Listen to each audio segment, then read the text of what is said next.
Olá! Hoje venho-vos falar do pós-parto, da amamentação, no contexto do momento vivencial e também daquilo que nós projetamos enquanto grávidas sobre este momento. É curioso que durante a nossa gravidez passemos o tempo a preparar-nos para algo que não sabemos efetivamente o que é, do que se trata.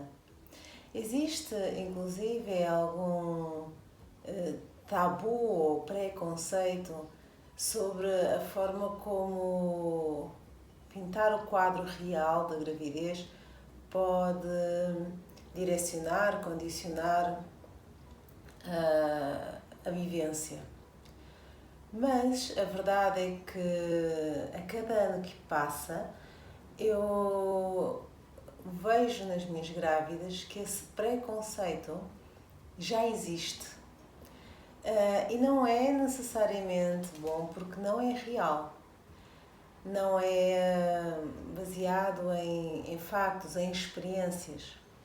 Reparem, antigamente todos vivíamos bem mais próximos, as mulheres viviam bem mais próximas. Então era comum eu me lembrar da gravidez da minha prima, da minha tia, talvez até de uma gravidez mais tardia da minha mãe. E havia esta experiência, este acompanhamento muito próximo e orgânico. Atualmente, também porque vivemos mais longe, existe uma vivência idílica, porque a sociedade também assim nos educa. São cada vez mais as partilhas das fotos durante a gravidez, do tipo de alimentação que eu faço durante a gravidez, dos chás do bebê, mas muito no quadro social e virtual de uma perfeição que não é perfeita. É como que um tabu a mulher falar sobre os desconfortos na gravidez. Nem é levado muito a sério. Porque sinto a barriga pesada, porque sinto contrações, sinto as pernas inchadas, isto não está a ser tão bom como eu pensava que ia ser. E a resposta do outro lado é sempre: isso é normal, isso passa. O importante é que está tudo bem com o bebê. A gravidez é um estado de graça e tudo o que está associado à gravidez está associado numa lógica de marketing de leveza, beleza, harmonia, prosperidade. E ainda que assim seja, depois esse quadro idílico não casa com a nossa experiência. Então eu passo a julgar e a interpretar a minha experiência como positiva e negativa, não pela experiência em si, mas se eu tive o acompanhamento idílico do meu parteiro, se eu tive do pai da criança, se eu tive um acompanhamento idílico por parte dos meus pais, se tenho um enxoval, se tenho o quarto todo bonitinho, se fui ao IKEA a comprar as mobílias todas novas, se pintei, se tenho esse espaço. Começou a ser muito no que eu tenho e pouco na minha experiência pessoal. E a experiência pessoal, como não é sempre e na maior parte dos casos assim tão positiva como nos querem vender, então eu compro aquilo que é confortável e que é idílico. E aí o tempo vai passando, eu faço uma preparação para o parto que me prepara muito pouco, porque a preparação para o parto não tem a ver com a respiração do cãozinho do barco da vela, a preparação para o parto não tem a ver com básculas, a preparação para o parto não tem a ver com a mala da maternidade. A preparação para o parto é uma tomada de consciência do momento em que eu estou e para o qual eu caminho e daquilo que vai acontecer no culminar desta gravidez. O parto deve ser visto como um momento de êxtase. Foi para isto que eu estive a trabalhar, foi para isto que eu me estive a preparar. Então, da mesma forma que vocês se preparam para um exame, chega de exame, estamos obviamente nervosos e o coração fica um pouco mais acelerado, a respiração mais ofegante, mas existe um quê de entusiasmo e satisfação por ter chegado o dia. Não se trata de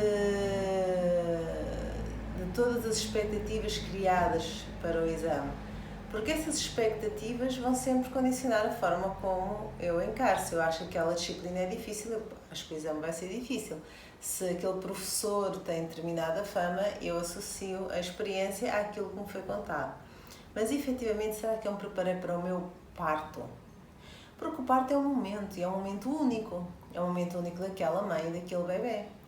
O parto é tão mais suave quanto a conexão entre mamã e bebê. Será que isso obriga a que eu comunique com o meu bebê, essa coisa de falar para a barriga? Eu sinto-me meio louca quando faço. Eu faço, mas eu sinto-me louca. De facto tem a ver com isso.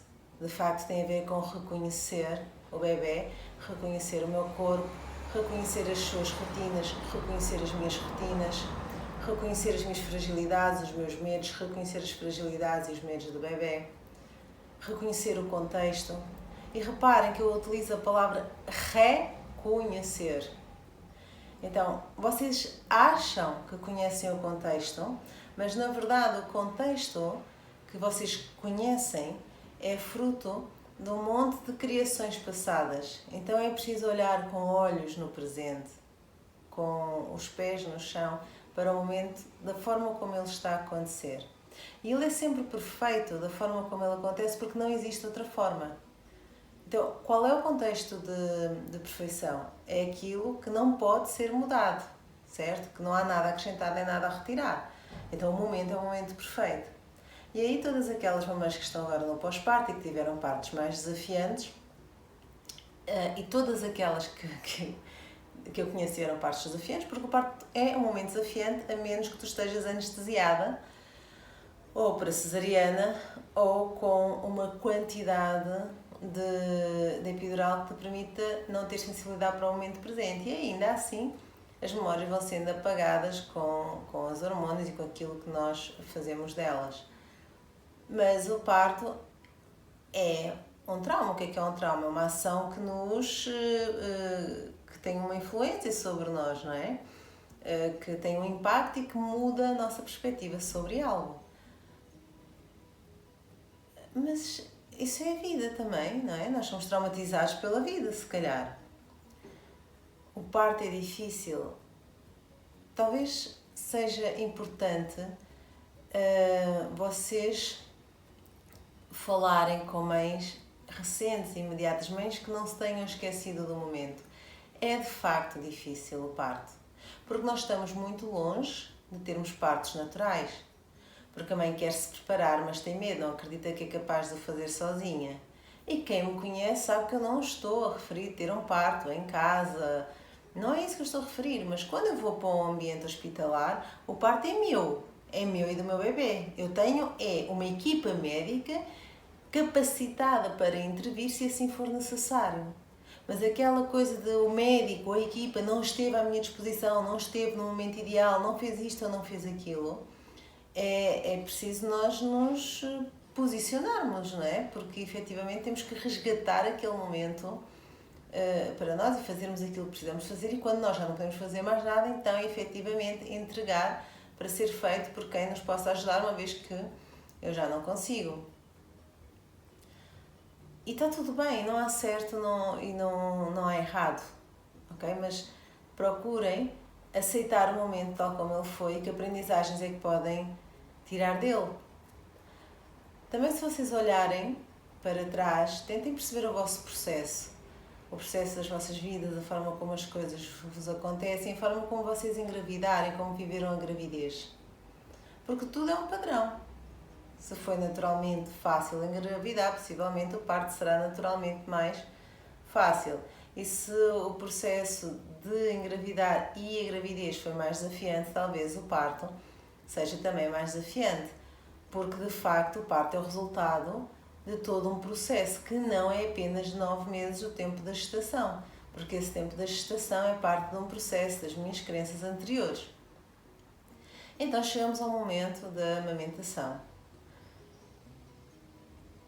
Mais uma vez, esse momento é-nos vendido de forma idílica. Tudo o que está associado à amamentação está associado a torná-la mais confortável, mais bonita, mais fotogénica. Então há sempre um contacto direto, mãe e bebê, a grávida está sempre tranquila, sorridente, linda e maravilhosa, penteada, bem vestida. O bebê é sempre tranquilo e o momento e a envolvência são sempre pacíficos. Só que não, tá? Só que a amamentação é algo que custa, que dói, que obriga-nos a sair da nossa zona de conforto, a estarmos disponíveis, a entregarmos o nosso corpo, sem a certeza de que vai correr bem, de que a pessoa que o está a utilizar leu o livro de instruções e sabe utilizá-lo. É uma aprendizagem a dois. A aprendizagem da mãe de posicionar o bebê, de se posicionar e de se entregar, e uma aprendizagem do bebê de reconhecer aquela mãe, aquela mama, posicionamento e o conforto da alimentação. Então, não é por natureza fácil. E se vocês, mães, têm, por exemplo, distúrbios alimentares ou uma relação pouco saudável com o alimento, não criem expectativa de que o vosso bebê vai ser diferente. Aquilo para ele é pura e simplesmente alimento. E se vocês estão muito constrangidas no dia a dia com a vossa alimentação, o bebê sente exatamente a mesma coisa e pensa a mesma coisa, porque até aos 8 anos, mãe e bebê estão muito conectados. E é importante isto ser falado. E é importante isto ser ouvido.